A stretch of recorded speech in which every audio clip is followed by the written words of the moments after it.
Sit still on the curb, no funny movements. Are these IDs for all of you? Are we being detained? What did we do wrong? Keep your hands where I can see them. I'll tell you in a minute. Just answer my question. What are our IDs? Yes. Good. Stay put. It was supposed to be a normal afternoon in a quiet neighborhood. But body cam footage would later show how one simple walk turned into a national story.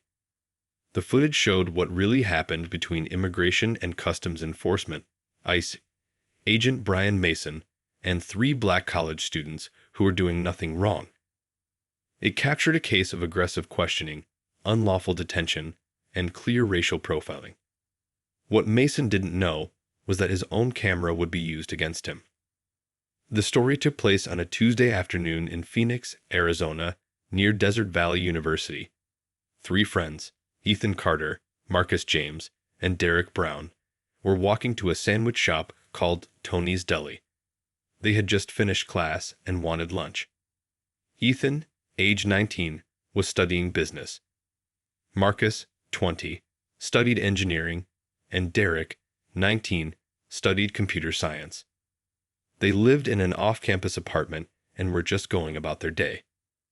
Ethan had his backpack with a laptop and books inside. Marcus was listening to music through his earbuds. Derek was on the phone with his girlfriend, joking about weekend plans. The street was calm. Cars passed now and then. An older woman was tending her garden. A man walked his dog nearby. Everything was peaceful. Then Agent Mason drove by in an unmarked black SUV. He wore plain clothes with his badge clipped to his belt and a gun under his jacket. His body cam was on, as required by policy. Mason had been heading back to his office after interviewing someone for another case. When he saw the 3 young black men walking, something in his mind triggered. He later said it was training and experience. The video would prove it was bias and prejudice. Mason made a U-turn and stopped his SUV about 20 feet ahead of the students. He got out and stood on the sidewalk, waiting. The camera showed everything from his view. The students walking toward him, confused about why this man blocked their path. Ethan slowed down first. Marcus took out his earbuds. Derek told his girlfriend he'd call back. They stopped a few feet away, puzzled.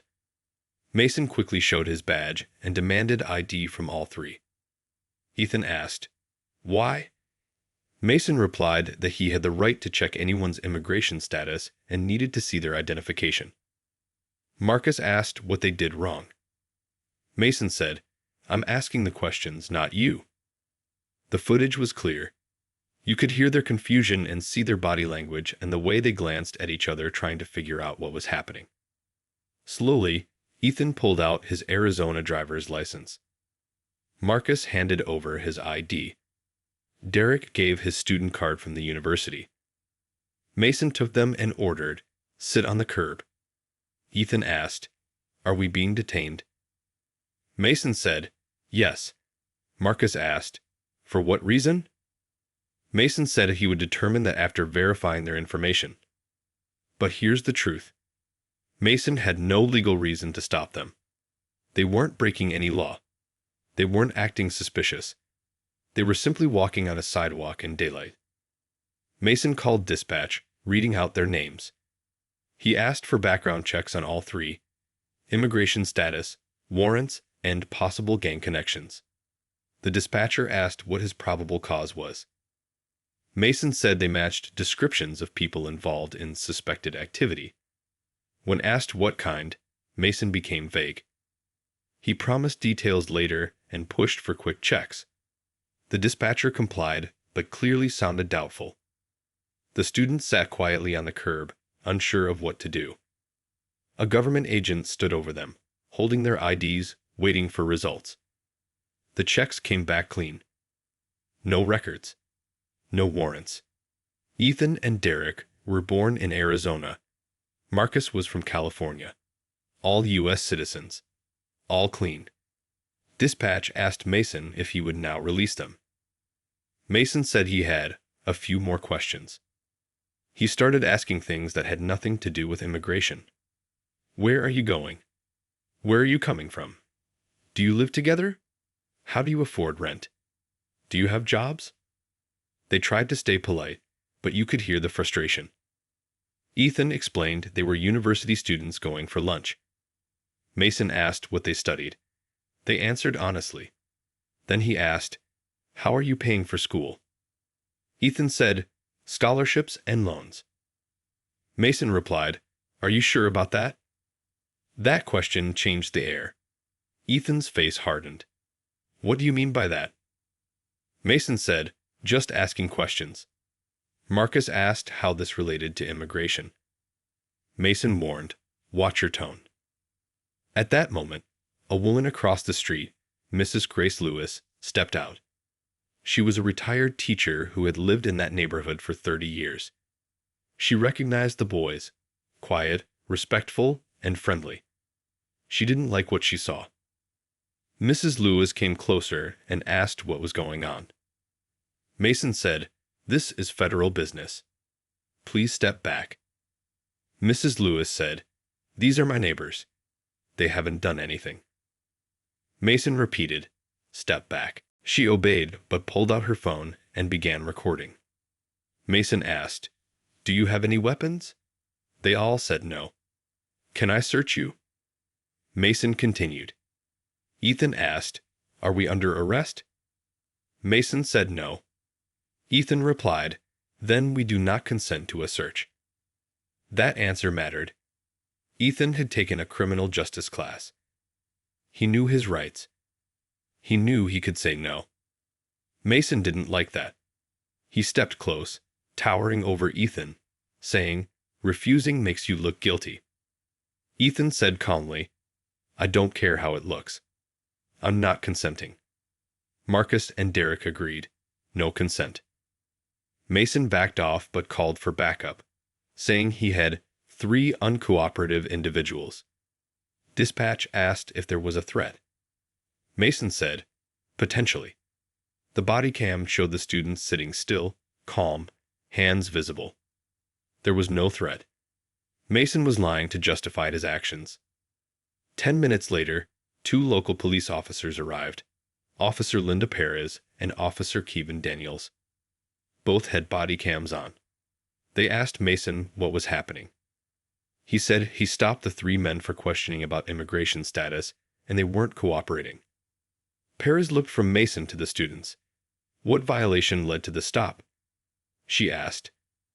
Mason said he had reasonable suspicion based on their presence. Daniels asked what that meant. Mason replied, "They were walking together and avoided eye contact when I drove by." Perez frowned. "Walking in a group isn't a crime. And most people don't stare at passing cars," she said. Daniels went over to Mrs. Lewis, who was still filming. He asked what she saw. Mrs. Lewis told him clearly. They were just walking. He stopped them for no reason. They live right here. Daniels took notes, thanked her, and returned to Perez. Their body cams caught their quiet talk. Daniels said, "Her story doesn't match his." Perez nodded. "We need to end this. There's no reason to keep them here." Perez told Mason directly, "Either charge them with something or release them." Mason argued that immigration enforcement was a federal issue, not local police business. Perez said, "Civil rights are everyone's business. I'm not standing here while you violate theirs." Mason's face turned red. He snapped back that she didn't understand federal law. Perez stayed calm. "I understand the law fine. Reasonable suspicion requires facts, not feelings. What facts do you have?" Mason couldn't answer. He circled around his training and experience. Perez interrupted. "Training doesn't replace the Constitution. Charge them or release them." Daniels called his supervisor, Sergeant Robert Cole, who arrived about 12 minutes later. By now, the students had been sitting on the curb for more than 30 minutes, detained for simply walking while black. Cole reviewed everything, talked to Perez, Daniels, and Mrs. Lewis, and even checked Mason's body cam feed. Then he told Mason, "This is over. Release them." Mason protested, "I have federal authority." Cole replied firmly, "Authority still needs reasonable suspicion. Walking isn't suspicious. Hand back their IDs now, or I'll file a formal complaint." Mason hesitated, then gave the IDs back. No apology. No explanation. He walked back to his SUV and drove off. The students stood slowly. Ethan's hands shook as he put his ID away. Marcus stared at the ground. Derek stayed silent. Mrs. Lewis came over, asking if they were okay. Ethan said quietly, "We're fine. We just want to go home." They skipped the deli and went straight to their apartment. Mrs. Lewis uploaded her video that same day with a detailed caption about what happened. Within hours, it went viral, thousands of shares, then hundreds of thousands. The next day, local news picked it up. By afternoon, national media was calling. Everyone wanted to know, why did he stop them? What did they do? Where's the body cam video? The Phoenix Police Department released a statement saying they had responded to assist, found no legal cause for detention, and praised Officers Perez and Daniels and Sergeant Cole for their professionalism. They confirmed they'd reported everything to federal authorities. ICE at first refused to comment, citing an ongoing investigation. But public pressure grew. The students' families hired lawyers. Civil rights groups demanded action. 4 days later, ICE announced that Agent Brian Mason was on administrative leave pending investigation.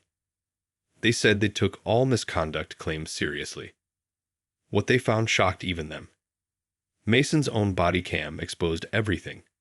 Every question, every illegal step, every bias-driven action. But that wasn't all. When investigators reviewed Mason's history, they found 14 similar incidents in the past 8 months. 14 times he had stopped people of color, black families, Hispanic workers, and Asian students, and asked about immigration status, all without reason. All legal citizens. All let go because he had nothing. Some people hadn't filed complaints, not knowing they could. Others feared retaliation. A few who did complain were ignored. Supervisors said there wasn't enough evidence. Yet the body cam told the truth. They never checked. The Department of Homeland Security's Office of Inspector General took over. They found Mason had a pattern, targeting people of color, especially near the university. Hardly ever stopping white individuals. The pattern was clear. They also found internal complaints that had been dismissed. Supervisors had looked the other way. At this point, the 3 students, Ethan, Marcus, and Derek, were connected with attorney Rachel Green, a civil rights lawyer who specialized in cases of racial profiling. She reviewed everything and filed a federal lawsuit against both Mason and ICE for illegal detention, false imprisonment, and violation of civil rights. The lawsuit included the videos from body cams, Mrs. Lewis footage, witness statements, and testimonies from the students. Ethan described feeling humiliated in his own neighborhood. Marcus said he felt unsafe now whenever he walked outside. Derek said he didn't trust law enforcement anymore. The case was strong, so strong that ICE couldn't ignore it. The lawsuit against Agent Brian Mason and ICE gathered national attention fast. Civil rights groups, journalists, and community leaders followed every update. The evidence was impossible to deny. Mason's body cam recorded each second, the illegal stop, the racial comments, the rights violations, and the lies. It was all there in clear audio and video. Attorney Rachel Green didn't stop at this one case. Her team reviewed the other 14 body cam clips investigators had found. Each one showed Mason stopping people of color without any reason. Black men at parks, Hispanic day workers waiting for buses, Asian students near campus, all treated as suspects. None of them had broken any law. Mason's behavior had gone unchecked for months. When asked why supervisors hadn't acted, one ICE manager said, "We didn't have proof." But the truth was simple. They never bothered to look. Complaints were filed, but no one watched the footage. They trusted Mason's reports, which always said he acted within policy. Rachel Green included this failure in the lawsuit. It wasn't just about Mason, it was about the system that allowed him to do it again and again. ICE tried to fight back. Their lawyers argued that Mason was acting under his authority and that he had qualified immunity. But Green's team had every frame of the body cam. No reasonable officer, she said, would think stopping 3 students for walking down a sidewalk is legal. The federal court agreed to hear the case quickly, given the strong evidence. News channels across America covered it daily. People shared the student's story online with the hashtag #WalkingWhileBlack. It became a national conversation about racial profiling and the need for accountability in federal law enforcement. The investigation by the Department of Homeland Security Office of Inspector General moved fast. It concluded that Mason had broken multiple laws and violated agency rules. It confirmed that he had racially profiled citizens. ICE fired him before the court case even began. But firing him wasn't enough. Federal prosecutors opened a criminal case against Mason for violating the student's civil rights. Deprivation of rights under color of law, a serious felony. While the criminal case was being prepared, ICE announced new reforms to avoid future abuse. They promised mandatory bias training for all agents, better review of body cam footage, and a new complaint system where people could report misconduct directly online. Still, many activists said these were too little, too late. Rachel Green continued to represent the students. She helped them prepare statements about how the incident had changed their lives. Ethan Carter said he couldn't walk past law enforcement without feeling anxious. Marcus James said he felt angry whenever he thought about being treated like a criminal for no reason. Derek Brown said he avoided walking alone now, even to class.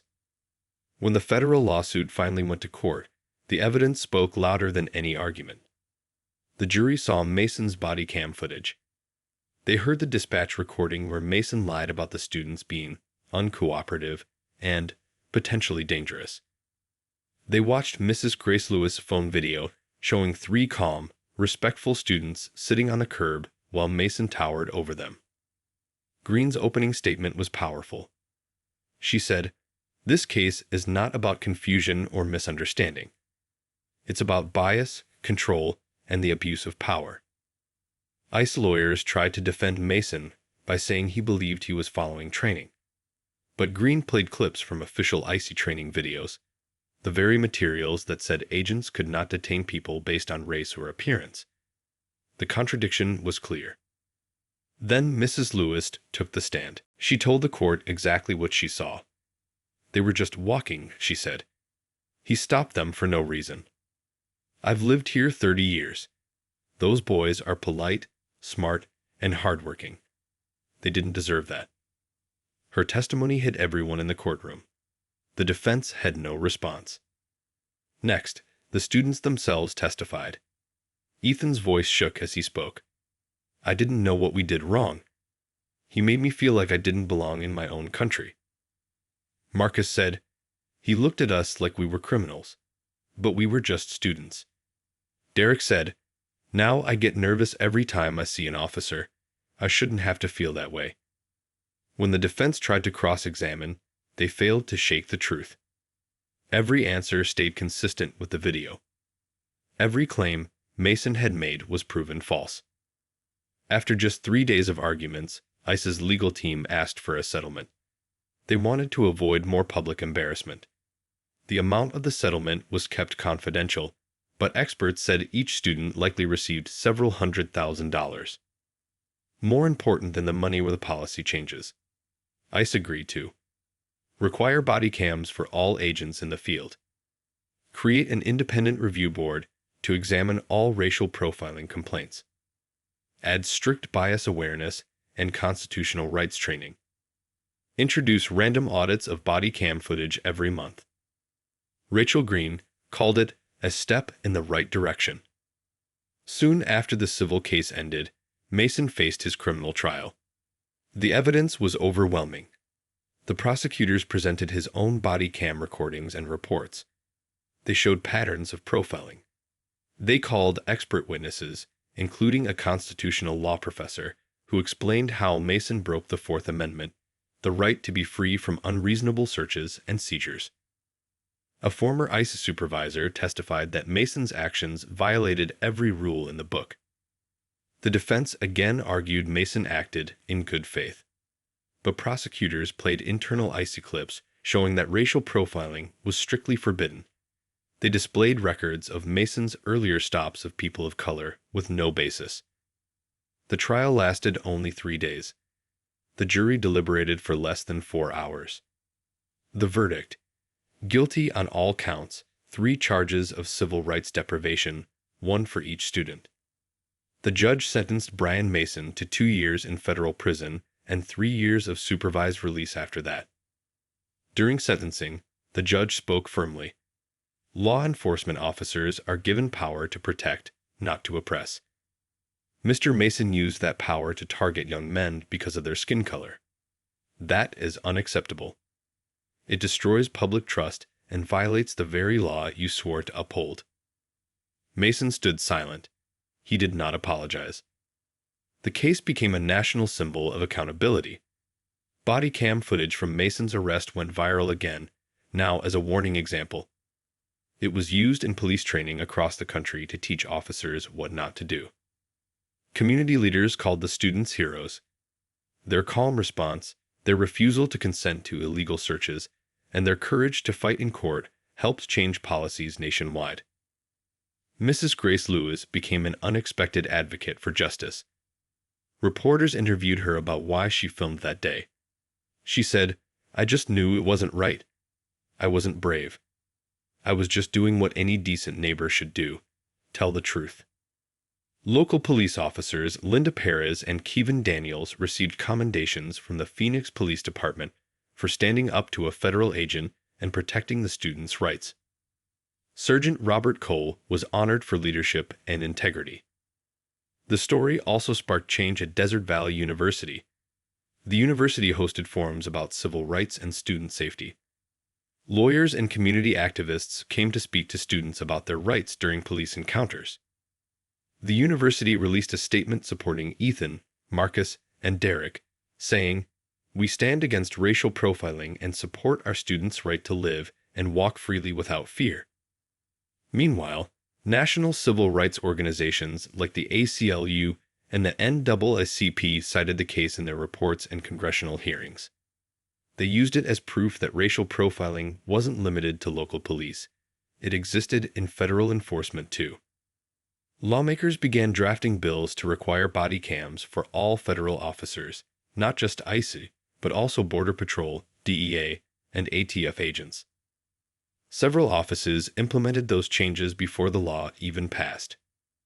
The media called the story the Mason case, but most people online called it the walk, a reminder that 3 young men had been criminalized for simply existing in public. For many Americans, it was a wake-up call. They saw how easily bias could turn a peaceful walk into a nightmare, and how cameras could finally prove what so many had been saying for years. As one news host put it, the body cam didn't lie. It exposed the truth. Still, the students struggled after the case. Ethan started therapy for anxiety. Marcus switched to part-time classes because he had trouble focusing. Derek became more quiet, spending more time indoors. They appreciated the support, but healing took time. Rachel Green said it best during a TV interview. "Justice is not just punishment. It's change, and these young men made change happen." The story didn't fade quickly. It kept inspiring reform across the country. It became part of training in police academies, law schools, and civil rights workshops. The footage from that day minus 18 minutes long continued to be shown as a reminder of what happens when prejudice goes unchecked and how courage and truth can turn injustice into reform. But there was still one part of the story left: what happened after Mason's sentence and how the case reshaped law enforcement culture in America. Months after the verdict, the nation was still talking about the walk case. It became one of the most studied examples of racial profiling and police accountability in modern times. Universities used it to teach about civil rights law. Police academies included it in their ethics training. Even federal agencies reviewed their protocols because of it. For Ethan, Marcus, and Derek, life was finally starting to feel normal again, but it would never be the same. They had gone from being unknown students to symbols of courage and change. They received letters from people all over the country, teachers, pastors, parents, even law enforcement officers, thanking them for standing up. Ethan, the oldest of the three, said in an interview, "At first, I was angry. I wanted to forget it happened. But now I see that what we did made a difference. Maybe we stopped this from happening to someone else." Marcus nodded beside him. "We didn't ask to be part of this," he said, "but sometimes life gives you a fight you didn't choose, and you have to stand your ground." And Derek added quietly, "I just hope, one day, we can walk anywhere and not be judged by what we look like." Their words were replayed on the evening news. People across the country found hope in them. Meanwhile, attorney Rachel Green became a national figure. She was invited to testify before Congress during hearings on federal law enforcement reform. She spoke strongly. What happened in Phoenix wasn't a mistake. It was the result of years of ignoring complaints. This case shows that accountability must start from the top. Every agency that carries a gun and badge must also carry responsibility and transparency. Her testimony led to the creation of the Federal Officer Bodycam Accountability Act, a new law that required all federal law enforcement officers, from ICE to DEA, to wear body cameras during interactions with the public. The footage had to be stored, reviewed, and made available during investigations. The law passed with bipartisan support, a rare event in Washington. It was signed into law under the promise of never letting another Mason situation happen again. In Phoenix, the local community honored the three students, Rachel Green and Mrs. Grace Lewis. The city council gave them awards for bravery and civic duty. Grace Lewis, who had recorded the key video, spoke tearfully. "I just did what was right. But these young men, they had to live through it. They're the true heroes." People clapped and stood to applaud her. After the ceremony, Grace became active in local advocacy, helping organize neighborhood watch programs focused on accountability and fairness. She was often invited to speak at schools about why citizens should watch with care, not fear. Ethan returned to school full-time and majored in political science. He said he wanted to become a lawyer, inspired by Rachel Green. Marcus joined a social justice group that worked with young people and police officers to build trust in the community. Derek found peace in art. He started painting murals about unity, one of which showed three silhouettes walking beneath the words, "Equal steps, equal rights." Their story continued to be shared in classrooms, community centers, and online. Documentaries were made. One of them, titled 18 Minutes of Truth, premiered on Netflix and was viewed by millions. It included interviews, court footage, and the original Bodycam video that started it all. The film ended with a simple message. Sometimes justice starts with someone pressing record. The ripple effects went beyond the U.S. Similar cases around the world, in the UK, Canada, and Australia, referenced the Walk case as proof that transparency works. But the story didn't just change policies, it changed people. Many federal agents said the case opened their eyes to bias they didn't realize existed in the system. New recruits were now trained using real-world examples from the Mason case, reminding them that their badge is not a license to control, but a duty to serve. A year later, a memorial event was held on the same street in Phoenix where it all began. The city had installed a bronze plaque that read, "In memory of those who stood up for justice here, proof that truth cannot be silenced." Ethan, Marcus, Derek, and Mrs. Lewis attended the event. They stood quietly as community leaders spoke about courage and compassion. Rachel Green also attended. When asked how she felt seeing the plaque, she said softly, "This is what justice should look like, not revenge, but reform." Reporters noted how calm and peaceful the street looked that day, the same sidewalk where fear once lived now filled with light, music, and unity. The students later created a nonprofit called Equal Steps Foundation. Its goal was to teach young people about their legal rights, record interactions safely, and build positive relationships with police. Their slogan was simple: know your rights, protect your dignity. In just 2 years, the foundation expanded to 12 cities, holding workshops and seminars. They partnered with schools, churches, and youth groups. Even some police departments invited them to speak at training sessions. Through this work, the 3 young men turned their pain into purpose. When asked during a CNN interview what message they wanted to share with America, Ethan said, "Don't let fear keep you quiet. If you see something wrong, speak up. One voice or one video can change everything." Marcus added, "We didn't fight the system with hate. We fought it with truth, and truth won." And Derek finished, "We're not just survivors of that day. We're builders of what comes next." Their journey showed that justice isn't just about one courtroom win. It's about a movement that keeps going. As for Agent Mason, he served his time quietly. After his release, he avoided media and lived a private life. Some reports said he moved out of state. Others said he tried to rebuild quietly.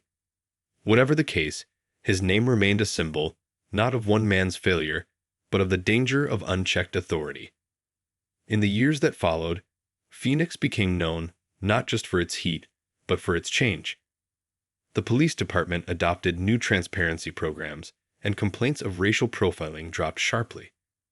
Community trust grew. Officers and citizens began working together in ways few thought possible. The legacy of that 18-minute encounter became larger than anyone expected. It was no longer about a bad officer. It was about what happens when people, ordinary citizens, refuse to stay silent. Mrs. Lewis said it best in an interview marking the case's 3rd anniversary. "Justice doesn't start in court. It starts with courage, the courage to care when it's easier to look away." And so, what began as 3 young men walking home from class became a national turning point. Proof that truth, when recorded and shared, can reshape an entire system. The Walk case will always be remembered, not just for what it revealed, but for what it inspired: reform, awareness, and hope. And as the final line of the Netflix documentary said, "The camera caught injustice. The people made it right."